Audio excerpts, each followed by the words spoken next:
Just fingers crossed. Fingers crossed. This we'll be out here live here in a second. All right. It says connecting live. It looks like we're live. All right, good deal. All right, man. Let's see. I'm going to send a message to one of our guys and make sure. Hopefully, hopefully everybody out there can see us. All right, man. Well, good. And I'm also glad we color coordinated, and I know. Look at that. we're the exact same shirts.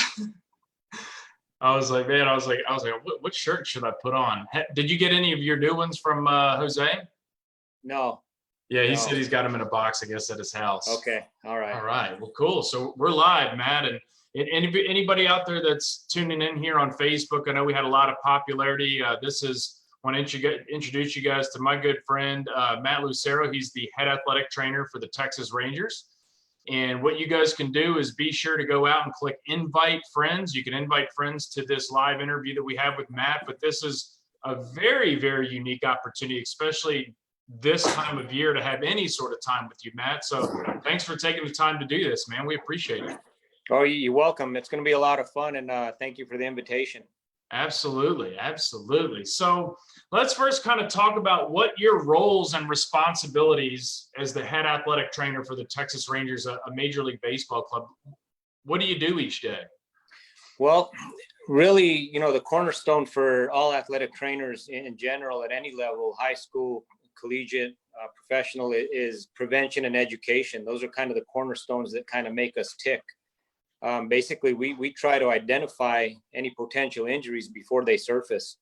As you know, we're working with multi-million-dollar athletes at my level. So, the decision-making is very important. We got a medical team working together, and we're trying to keep these guys on the field. So if we can head off these injuries and keep these guys on the field, we can achieve the ultimate goal, which is, to win a World Series. If we have guys that are injured and they're on the DL, winning that World Series, winning that championship is nearly impossible. It's very difficult to do. So I've got a really good understanding of obviously what you do constantly for a living, but so you get to sit in the dugout for every pitch of every single game. Correct. I do. Get to see a lot of baseball. I see a lot of baseball. I guess at some point in your life, hopefully you get to kick back and sit in the stands and, have a hot dog with your family and take a different point of view and perspective than watching it from the dugout. Oh, it'll definitely happen. When you watch a game from the dugout, in my position, I watch it from a different perspective. I'm at the edge of my seat. I'm paying attention to little things that a fan normally wouldn't see. A pitcher throws a ball. I kind of got to watch their facial reactions and make sure that ball's coming out okay, and then they're not getting hurt. So I'm really watching the game with a little more intent to make sure that my guys are safe out there. I don't want to say it's not enjoyable, because it still is, but I'm not having the hot dog and the beer. Exactly, because I guess if you don't pay attention and something happens to one of the players, you need to know how to address an injury if an injury does occur during the game. Absolutely. You can work off sounds as well. Every now and then, I'm going to be obstructed from my view out because the dugout gets a little bit busy sometimes. I'll have some guys that come stand in front of me, so I'm trying to crouch down, see through legs. Sometimes I have to get up on the top step. Sometimes I have to step behind the dugout, and my assistant might be upstairs doing some work with the pitcher. So I rely on a little bit of sounds like, I've learned to understand what it sounds like when a ball hits flesh or when a ball hits a helmet. You listen to the crowd. The crowd's going to ooh and ah when something not so good happens. So you kind of feed off that as well. So, I guess my next question would be, so you're sitting there and a player gets injured. You are the first medical staff that goes out onto the field to take care of that player. Is that correct? That's correct. Yes. So you get a lot of TV time then. Yeah, unfortunately, I'll get some TV time. Not what the fans want, not what ownership wants, the GM. It's not what I want. but yes, I'll go out there, and then that's when some of the more critical decision making takes place. Does a player stay in the game? Does a player come out? You got to make a decision if it's safe for him to stay in there. Sometimes you have a more critical injury, and you have to make some real life type decisions. As far as transportation of an injured athlete. getting him to trauma centers, stuff like that. We had a case in spring training where we had to utilize a trauma center. So, there's some technical decision-making that goes on as well. So it's never a good sign if you're ever having to go out on the field to take care of a player. I don't believe it is. No, I can't recall if it is. Okay. So how long have you been an athletic trainer in the big leagues? So I got to the big leagues in 2011 with the Texas Rangers. So this is my 10th season. Okay. Now, prior to being a big league athletic trainer with the Rangers, what was sort of your career path leading up to that? The career path's a lot like what the minor league players do as well. It's pretty challenging. I started in 1999 in rookie ball, and I progressed into low A, high A, double A, kind of like a player would. After double A, I was actually with the Tampa Rays until double A. I came over to Texas. I became a Ranger in 2005. And at that point, I became the rehab coordinator, who's basically in charge of the rehab for the organization, post-surgical type stuff, long-term rehab. From that position, I jumped into the medical coordinator. I did that until I was pushed into the big leagues in 2011. So, outstanding. Yeah. It's So been an interesting road. Yeah, it's a long career too. I know it's not something where you can come right out of college and get in and be a big league athletic trainer within a year or two worth of graduating after getting your schooling. Yeah, those would be very unusual circumstances. Typically, you're going to put some time in the minor leagues. The experience of the minor leagues is invaluable. You learn things in the minor leagues that are going to kind of guide you through that decision making we talked about. When you get to the big leagues, the decisions at the big leagues are way more important than the decisions in the minor leagues. Not because of the player or the person, it's because of the situation. Like I mentioned, these are multi-million-dollar athletes, and you don't want to make a bad decision on any of those guys at any given time. In the minor leagues, you kind of have the luxury of playing it safe, being a little cautious with them, giving them extra time, removing them from a game if you're a little bit uncertain about the situation. It's a little easier to do in the minor leagues. Okay. Yeah, and I think what a lot of people don't realize, man, especially in your role, and I mean, you're wearing a Rangers uniform, you're there at every single game, but it's all of the hours that you put in spring training. And I know you're really busy even in the off season. And that's why I said, especially during this time of year, really anytime during the year, it's hard to get somebody like you to do it and be an open interview like this, simply due to, the hours that you have to put in and being in the role that you're in. I mean, during the season, in a 7-day work week, how many days are you typically putting in? So you're allowed you have to take 1 day off every 20 days in the major leagues. So Okay. We might play 20 days in a row. And typically, I'm getting to the ballpark about 12:15, 12. This is funny because when we do the event in the summer with all the kids, one of the questions I ask them is, what time does the baseball game start? And they tell me it starts at 7:00. And I'm like, yeah. What time do you think I get to work? And sometimes the answers are like 4:30, 5, 6, 6:30. Yeah. So there a lot of behind the scenes stuff that people don't recognize. But yeah, I'll get to work about 12:15. Players start coming in shortly after, and we just kind of get them prepared for the workout session, and we get them prepared for the game. That's really good. So a lot of long hours, and you're right. It's funny, especially talking to the little kids. They think these players, will show up at 6:15 for a 7:00 game and get out there and play, and they're back at their house by 9:30 at night. But just changing gears to the athletic training field for a minute. What courses, if you've got a high school kid that's really interested in becoming an athletic trainer and getting involved in sports that way, what would you recommend to a high school kid of, classes they should focus on? And as they graduate high school and go into college, what degree would they need to obtain? Some of the steps that they might take in order to achieve some of the goals that you've been able to achieve in your career. So every high school is a little bit different. When I went to high school, and it's been a long time, when I went to high school, I didn't even know what an athletic trainer was. We didn't have one at my high school. We had a physician that came over for football games, and that's it. So I didn't really recognize what athletic training was. And I went to college, and I still didn't really recognize it. It was introduced to me after 1 year of studying astronomy of all things. But yeah, so I think as a high school student, the science classes are very important. The biologies, any medical classes, if they're offered at the school, would be good. All those type of classes would allow you to become an athletic trainer, but they'd also leave the avenues open for other type medical fields, nursing, physical therapy, radiology, stuff like that. Those classes would have to be taken anyways. But I think if you're really certain you want to be an athletic trainer, you need to align yourself with the athletic trainer at the school. Go introduce yourself, kind of make yourself familiar to the athletic training room, and see what kind of programs are available to help out with things that happen in the training room and with the athletes.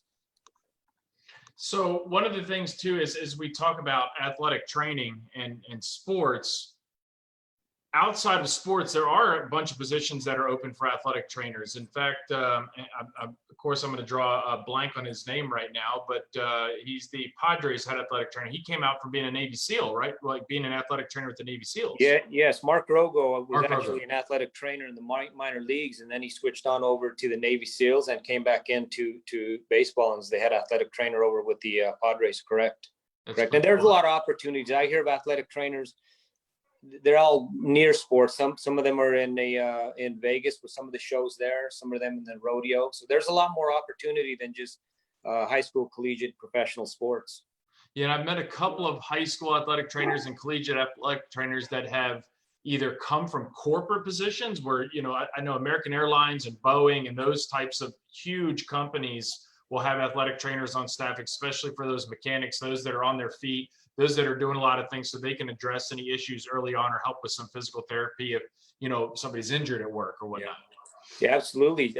In fact, when I was working in a PT clinic prior to baseball, we had a contract with Intel, and I'd get sent over to Intel to do some work on ergonomics. Those folks did a lot of stuff on computers and microscopes, and they had long hours. So a lot of ergonomic work went into getting them into posturally correct positions. And that's probably the farthest thing from sports that I've ever done, but it was very interesting. So one of the things I definitely wanted to talk to you about are what are your thoughts about this whole COVID-19 pandemic? And while you have some extra time that you're spending at home, social distancing and doing that stuff with your family, what are your thoughts on the pandemic itself? And what are you doing while you're at home? Well, the pandemic, it's a sad situation. You and I had a little conversation about this before we went live. Baseball is one thing, but that's just a small thing in comparison to what some people are going through with loss of life, loss of jobs, small business struggling.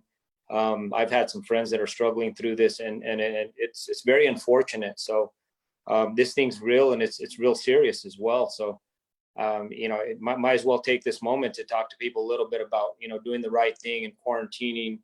And I'm sure a lot of people in the medical field watching this are doing the right thing. But if you know people that are out there that maybe aren't, don't be afraid to mention to them that they're going to slow the process down. We're not going to get to the position we need to get to if people are out doing the wrong thing. I really look forward to the day that this thing levels off and starts to drop off, so that people kind of can resume their normal lives. But as far as me and my family, we're staying sane, we're staying active. We get outside, do some running, long bike rides. We have little CrossFit programs. We're doing a lot of cooking. We're enjoying our time together, making the most of it.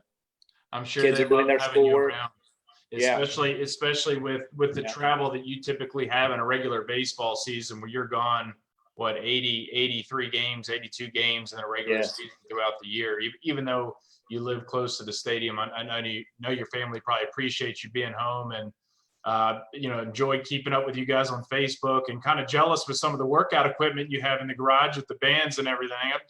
I've just been myself just trying to run, and that's getting really boring. So it's like, what podcasts are good? Now I'm just trying to, how can I lower my mile count, the time that I'm doing my miles in, and all that fun stuff. So any sort of challenges are great. And I've got a couple of final questions will be for you is what can people do at home? But right now, as an athletic trainer for the Texas Rangers, do you have any interaction with your players? Are you talking to them on the phone, in person, FaceTime?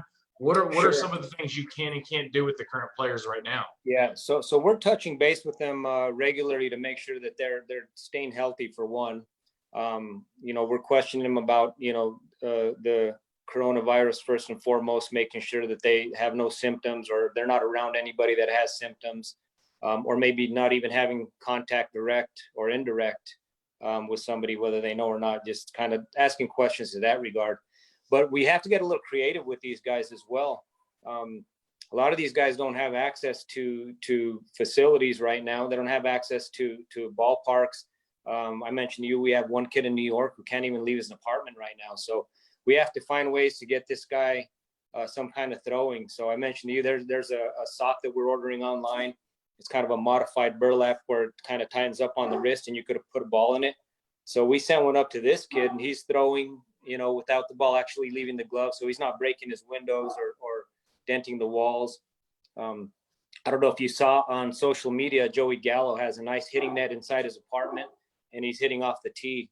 Obviously, Joey Gallo's a pretty strong guy. If he misses the net one time, it's going to go through the wall and hit one of the neighbors. But he's got pretty good aim. So really getting creative, making sure the workouts, a lot of guys doing garage style workouts like we're doing, just as much as we can. Because there's going to come a day when Major League Baseball calls on us and says, hey, we're going to open up for spring training. We got to make sure that these guys are ready. It's probably going to be a modified spring training. So we got to make sure that they're going to be ready to go and avoid injury. So, and what we've got the opportunity on Thursday, we're going to do an Instagram live video with Jose and the head strength coach for the Texas Rangers to talk about maybe some of the exercises that these guys are doing to keep muscle on. Obviously you want to keep them flexible. But so right now, I guess if one of the guys has, let's say, a minor injury or something, you're unable to actually care for them. So, I mean, are you able to walk them through anything on the phone? Or let's say they've got, like, for instance, like I've got a sore shoulder right now, Matt, and, I've been throwing and doing that sort of thing. What kind of things could I do? Is that stuff you're able to talk with them about it? Like, hey, you need ice or take some anti-inflammatory? Yeah.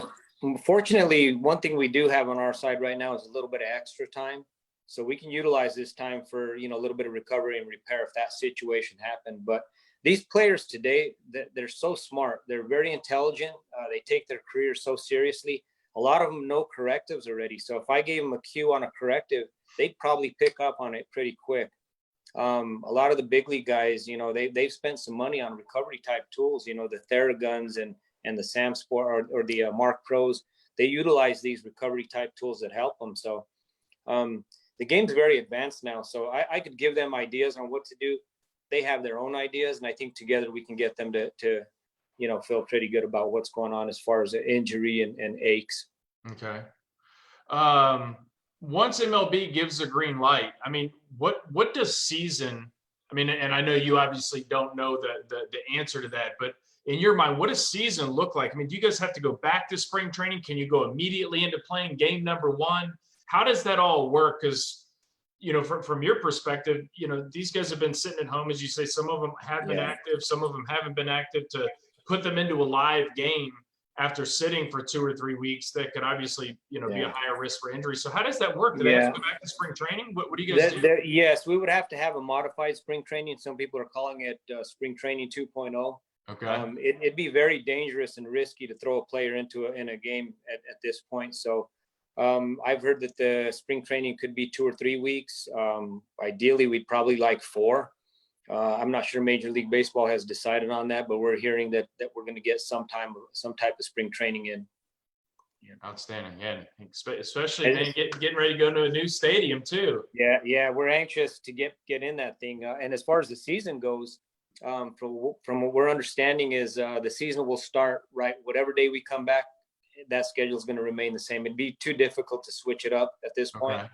Okay. So that's what we would do at this point.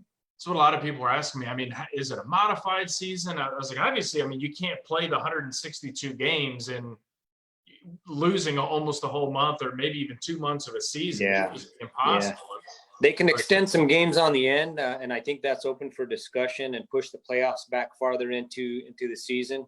That would definitely make for some cold end of season games and cold playoffs, but we have climate control now, so it wouldn't be too bad at our place. Yeah, I would say that not too bad where you guys are going to be, or when it's 105 degrees outside, at least you have the air conditioner on. You know what I mean? Saying goodbye to those days. Yeah. So as a parent, Matt, and also as a professional, for those parents that are watching, that are trying to keep their kids active right now, what would you recommend to them while they're at home? What are some things that they can do to kind of keep their kids busy, or maybe give them a little bit of focus on some different physical things I might be able to do? Yeah, well, stay active, go outside. Us in the Dallas area, don't forget the heat is coming. With or without this virus, this heat's coming, and the weather's pretty nice right now. So there may be a point in several weeks where you're not going to want to get outside because of the heat. It's going to be hard to get out there. And don't forget, staying active, it curbs boredom. It curbs kids' boredom. It promotes general well-being. There's a lot of studies out there that it also curbs depression. So, being boxed up in a home is not a good thing, even if you have a big home. I think exercise and getting outside is just key. Obviously, getting creative in the house is good as well. Do whatever you can. Kids have plenty of time to do their homework, but my advice is get outside. My wife and I actually went on the back deck a couple days ago, and it was raining a little bit. I can't remember the last time I did that. We just sat in the rain, let the rain hit us. It wasn't coming down real hard, but it was kind of nice. Yeah, that's one of the things I've been telling my wife. There's just little projects that have, just need to be done around the house. And when you're traveling all the time and you're gone, it's nearly impossible to get to those little things because you want to spend time with your family at home. So we've been busy planting flowers and pulling weeds and anything we can do to really try to fill the time and do our part. But let's see if we can get a couple of questions, Matt. I'm looking here at the chat screen, and we've got a couple of people that are writing in, a couple of people saying hello. Do we have any questions from the guests that you guys would like to ask Matt while we have a chance to visit with him? And we'll continue to look at these screens over here. But and I've got I'll get a message from our folks here if we do have something coming through. But one of the things we also did, Matt, is as we wait for maybe some questions to come through, is we had promoted this on social media leading up to it, and I was kind of excited to tell you from the beginning. I know we were texting a little bit last night, but I kid you not, you have been one of the most popular topics that we've had on social media. This interview was shared across a bunch of different, social media sites. It was approaching 7,000 views by the time we had our call today, which I thought was really kind of cool. So that is kind of cool.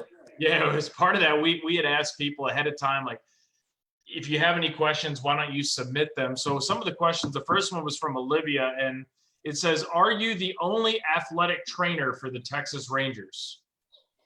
No, I'm not. There's an assistant athletic trainer, but we have a full medical team. So it's myself, Jacob Newburn is my assistant athletic trainer. Regan Wong is our physical therapist. We have 2 strength coaches that we work directly with. We have a yoga instructor. We have a nutritionist. So we've got it all. Oh, wow. Okay. So it's not just we also got a mental coach as well. So I consider all that kind of an umbrella of our medical team. Okay. Now, Bill had asked, have you had a chance to visit the new stadium? And if so, what is it like? I have visited, and it's amazing. It's very big. It's the biggest clubhouse in MLB right now. Everything's bigger in Texas. Heck yeah, it is. The field looks incredible. I've got to see some of the suites, and I saw some of the clubs, and they all came out really, really nice. We're anxious to get in there and play now, though. The training room is beautiful. We have a nice wet room, and the weight room is really, really nice. I was having dinner with a friend of mine at a baseball conference in Vancouver. I think it was in January or February, and they had mentioned, is it true there's some sort of performance center that's built into the stadium?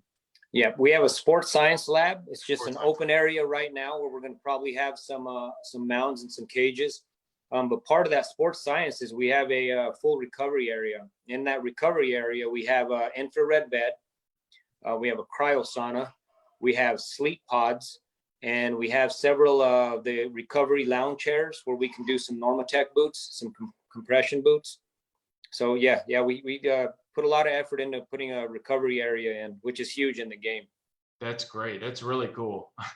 I've got a couple more that came in here. It says, this is from Ashley. What has been the most challenging part of being an athletic trainer? Well, the most challenging part of being an athletic trainer in my role is balancing work with home. Being away from my family, I know, Don, you mentioned the amount of games we have, but that excludes the 40 days in spring training where I'm away as well. So there's about 120 days a year that I'm away. My family does come out for spring breaks. You could take a week off that, but that's the number one most challenging thing. Aside from that, I think decision making at this level is very challenging. I thrive on it. I enjoy it, but you got to make good decisions to kind of keep things ticking here. So Doug wants to know, why do they call you Lucky? Oh, we got a couple minutes for this story. Yeah, no, we got time, man. So there's a lot of nicknames in baseball. They float around. Everybody's got one. Sometimes it's just a shortened name. When I came to Texas in 2006 or late 2005, I was given a nickname Luciano. My last name's Lucero, so I was called Luciano for a while. Luciano turned into Lucky. Lucky Luciano is the famous gangster from Jersey or New York. Well, eventually the Luciano part was lost and the Lucky remained. So in short, that's why I'm called Lucky. Okay. My wife has a really different version if you want to hear that. I think that would be a great one to hear. She just says, "Look at me. He's very lucky." Yeah, I'm sure she does. She's definitely lucky to have you around. That's pretty funny. Let's see. Okay, so we've got one here. What's that?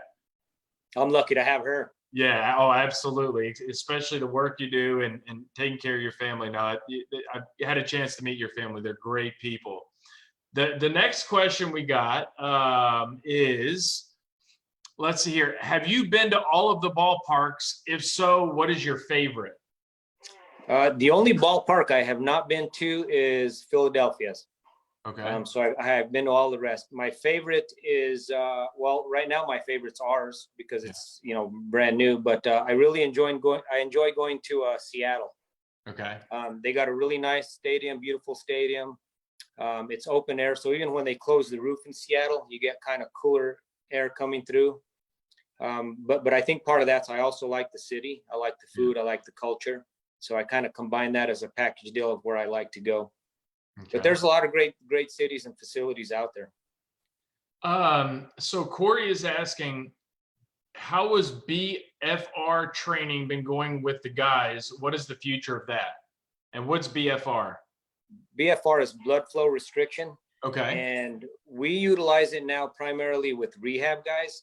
I think it was a little more popular, at least in I don't want to say our industry. With the Rangers, it was a little more popular a year or two back. It's got some good value, but we primarily use it for rehab guys when they can't do as much.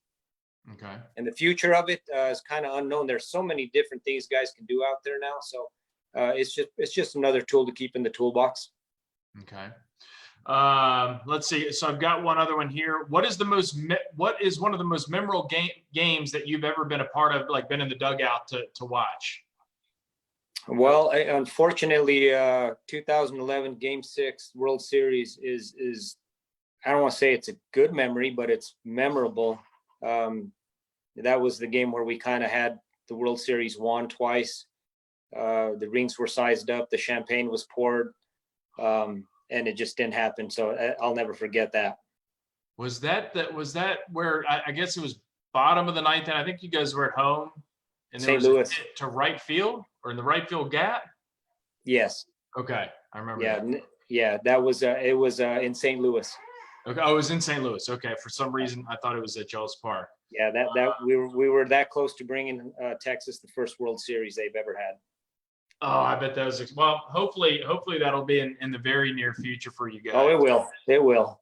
And I think you kind of already answered this question, but Jessica, want to know, what does a typical game day look like for you? As far as you leave your house, you get to the stadium during the game. Yeah, you leave. I can break it down a little bit more for Jessica. Basically, I'm getting to the ballpark about 12:15 or so. First thing I do is jump on my computer and do a little administrative work till that first player walks through the door, which is sometimes it's 12:30. From 12:30 until about 4 o'clock, it's just treatment of players, getting them, ready for workouts. Sometimes it's rehab type treatment. Sometimes it's corrective exercise, sometimes modalities. This is the time where a lot of education goes into play, you know, telling guys what they need to do to prepare. Sometimes guys come in with new injuries, so we formulate plans from that. But basically, we're getting them ready for 4 o'clock when they go out on the field, stretch, and that's when they have their workout. They take BP, players play catch, bullpens are thrown. That takes about an hour. We come back in, and after that, we eat, you know, have a pregame meal, and we're back in the training room getting some pregame preparation, ankles tape, stretching, you know, dynamic warm-up stuff like that. Okay. And when the game starts, basically, Don mentioned it, I go down, sitting in the dugout watching the game, watch 9 innings, sometimes a little longer. Then I come back up, and after the game, if there's nothing going on, no new injuries, no new complaints, we kind of wind down. And about 45 minutes after the game, I get to go home. Okay. And we did have a hello from Santa Fe from Ted Lovato. Hey, Ted. Yeah. Ted must be bored if he's watching this. Yeah, I think everybody kind of figured out, you know, hey, man, this is kind of cool. So I've got a couple more if you got some time. Some of these are interesting. So Tavis wants to know, how do your players stay well fueled throughout the year with long seasons and lots of travel? So it's tough. This is probably the #1 toughest sport, in my opinion, because of the travel. All the other major sports, they have time off in between games. You know, football has a full week. NBA is playing, you know, 2, 3, 4 times a week. We're playing every single day, you know, sometimes 10, sometimes 20 games in a row. Combine that with the travel, combine that with sometimes maybe playing a night game followed by a day game where you have to get up early and interrupt sleep patterns. So I would say overall our circadian rhythm's a little disrupted compared to other athletes. So we have to stay on our A game with all the recovery stuff we mentioned. Sleep is very important. Nutrition is very important. So keeping them fueled, I think, you know, nutrition, when you say fuel, my mind automatically goes to nutrition. We've stepped up our game. A lot of clubs have in the last 4 or 5 years as far as nutrition. A lot of money is spent on getting these guys the right food. Food for energy pregame, food that doesn't slow them down pregame, foods that have anti-inflammatory properties in them that help them control, you know, the inflammation that's accrued throughout the season. There's a lot of stuff that goes into keeping an athlete. That's a great question, and it's not easy. And there's no one answer because all these guys are very different sleep patterns, different ages, different habits. You know, some guys have newborn kids at home. It's real life situations. Yeah, I don't know how some of these guys keep up with it. So here's a good one. Emily wants to know, Aggies or Lobos, red or green? Aggies. That's not even Aggies for sure, 100%. What was that other team? And the other one was red or green. What was the other team with the Aggies that? Lobos. I don't know them. Okay, it was from Emily. That's a joke. I know them. Oh, okay. So then Christopher Olson wants to know, why astronomy then athletic training? I think that's a really good question. That's kind of apples and oranges, man. I don't even know if I have an answer. I was maybe I was just shooting for the stars, and those were the 2 best ways to get there. Chris is one of our athletic trainers in the organization. You saw the stars spelling out ATC. Yeah. You're like, oh, okay, maybe that's what I need to go do. I'm glad I got pulled away from it because the physics was way overwhelming. Yeah, that's pretty hard. And then let me answer the red or green, by the way. Okay. Christmas. Okay. Yeah. Do you know what that means? Do you know what the question? I think that person was referring to red chili or green chili. Oh, okay. The New Mexico thing, and Christmas is red and green combined. Okay. So I guess what do you prefer, red chili or green chili? Christmas. I like them both. Oh, you like them both? Okay. Yeah. Oh, I see. And then we've got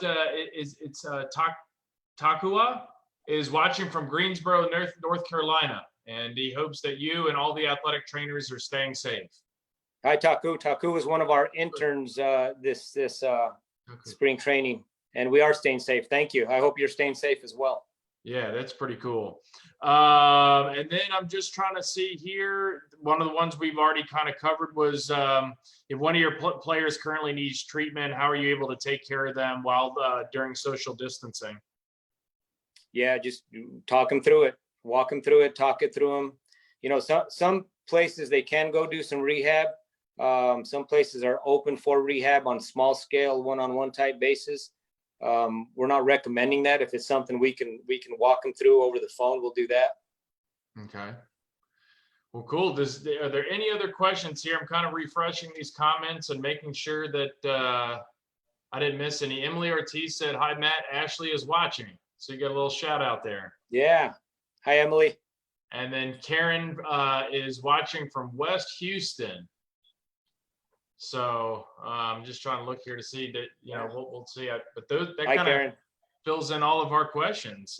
Does anything else before we go there, viewers?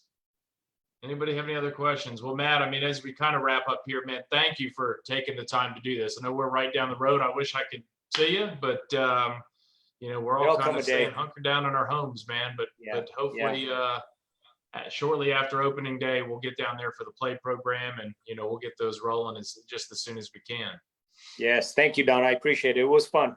Yeah, absolutely. Well, thank you again for your time and everything that you're doing, and you guys stay safe just up the road there. Oh, and I got one more question if you got it. Yeah. This is a good question from Ted. What do you do to decompress after a game? That's a tough one too. I think I'm getting better at it. There was a time when I'd come home and my mind be spinning a little bit, and it'd take a little bit of time to get to sleep. And that's tough because, you know, like we were talking about, everybody needs sleep. Now, sometimes I come home, you know, they serve us food after the game. Sometimes I'll package up some food, bring it home, sit at the table, eat it nice and slow, and just kind of process the day through my head, make sure I didn't miss anything. But now I think as I get a little bit older, I feel like I'm comfortable in my setting, comfortable with my role.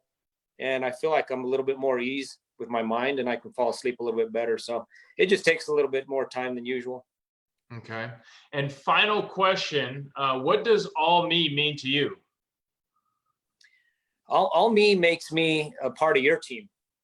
It makes me a part of your team and I really like your team that makes sure that these kids and everyone, not just the kids, are educated on taking appropriate nutrition and not taking any performance enhancing drugs, recognizing, you know, the destructive nature of some of the things that can be, you know, taken. So I'm all in with the all me.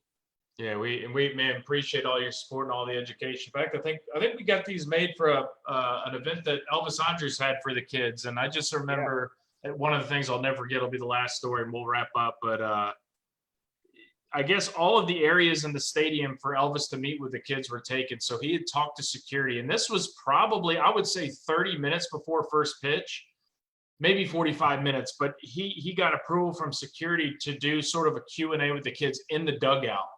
You know, so you got everybody up there getting ready for the games. And I mean, these kids are just sitting there like, oh my gosh. But each year, I mean, he's just a great guy, a great ambassador for these kids to really be a role model, to show them that they too can do whatever they want in life without the use of performance enhancing drugs. And we're just so proud to work with Major League Baseball, PBATs, the strength coaches, and many of the, you know, greatest players in baseball to help achieve this message and getting it out to people. So absolutely. Keep up the good work with that.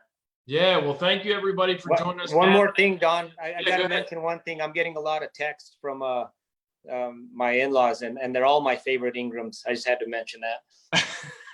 Okay, are they able to message you right now? I guess on your phone, right? Yeah, they are. So, well, good, man. Again, thanks, Matt. I look forward to seeing you soon, very soon. All right, Don. Thank you. Yeah, you guys have a great day. Bye, everyone.